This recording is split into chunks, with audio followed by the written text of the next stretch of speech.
Kejaksaan Negeri atau Kejari Lebak memeriksa Sekretaris Dewan Pengawas atau Dewas, Perusahaan Daerah Air Minum atau PDAM Lebak tahun 2020 Dana Hardiansyah sebagai saksi dugaan korupsi penyertaan modal PDAM Kabupaten Lebak tahun 2020 sebesar 15 miliar rupiah yang berasal dari APBD Kabupaten Lebak, Senin, 15 Juli 2024. Dana Hardiansyah mengatakan salah satu materi yang ditanyakan penyidik Kejari Lebak yaitu mengenai proses RK atau Rencana Kerja Anggaran PDAM tahun 2020, di mana awalnya RK untuk pengadaan mesin pompa. Namun, pada Agustus 2020, RKA dirubah menjadi pemeliharaan mesin pompa. Dana mengaku sudah bosan kerap dipanggil untuk diminta keterangan oleh penyidik sejak perkara ini masih tahap penyelidikan pada tahun 2021.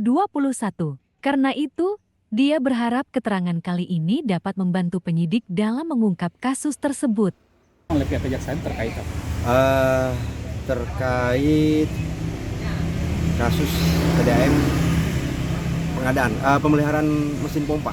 Mesin pompa, kemudian terkait dengan penggunaan dana penyertaan modal yang kebetulan tahun 2020 itu lebih besar dibanding tahun-tahun sebelumnya, 12 miliar kalau nggak salah itu. Hampir 13 ya, 13-14 itu, saya nggak itu. Dari jam berapa tadi? Dari jam 9 dilanjut jam 1:30 tadi itu. Besok juga sebetulnya masih minta dilanjut, masih lanjut. Jadi lebih kepada artinya besok itu tidak kepada angka-angka pertanyaannya kan gitu, lebih kepada mungkin lebih kepada apa ya, asumsi-asumsi terkait dengan ini.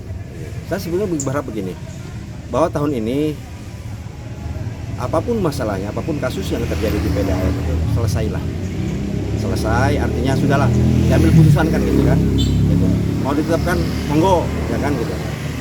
Saya kepengen bahwa PDAM ini sudah harus bekerja secara fokus lah. Gitu. Jadi nggak dibikin apa ya, orang Sunda bilang nggak bikin riuh dengan urusan begini. Ini dari tahun 2021 saya dipanggil ini. Terakhir 2023 bulan Desember. Begitupun staf-staf yang lain. Saat penyidikan ya, saat penyelidikan ya. Begitupun staf-staf yang lain kan gitu. Ya kan? Bagi teman-teman yang mentalnya kurang baik kan tentunya kalau dipanggil begitu kan mengganggu kinerja kan gitu.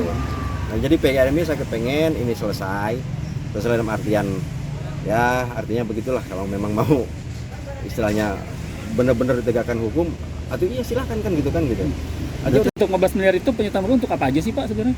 Termasuk diantaranya itu untuk katakanlah dana talangan MPR, pemasangan SR baru, program hibah dari Menteri Cipta Karya, itu salah satunya untuk dana talangan. Totalnya itu semua. Kenapa kemudian Pemda memberikan penyertaan modal? Itu untuk pelayanan. Pelayanan itu terkaitnya apa? Mesin, pipa gitu kan, gitu. Yang sudah kira-kira enggak ini itu. Pak, emang pada saat itu mesin pompa itu pada rusak semua itu, Pak?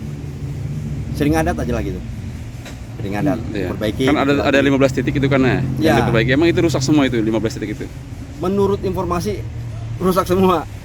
Diperbaiki overall kan gitu kan. Jadi datangnya itu seperti baru dicat gitu kan. Sementara itu, Kasipidsus Kejari Lebak Irvano Rukmana Rahim membenarkan pihaknya memeriksa Sekretaris Dewas PDAM Lebak tahun 2020 dan pegawai PDAM Lebak sebagai saksi. Sebelumnya, Kejari Lebak Mayasari melalui Kasipidsus Kejari Lebak Irvano Rukmana Rahim mengatakan, pada tahun 2020 PDAM Lebak mendapat alokasi bantuan penyertaan modal untuk perbaikan pompa intek milik PDAM Lebak yang bersumber dari APBD Lebak. Saat ini, penyidik telah meminta permohonan audit ke BPKP untuk menghitung kerugian keuangan negara.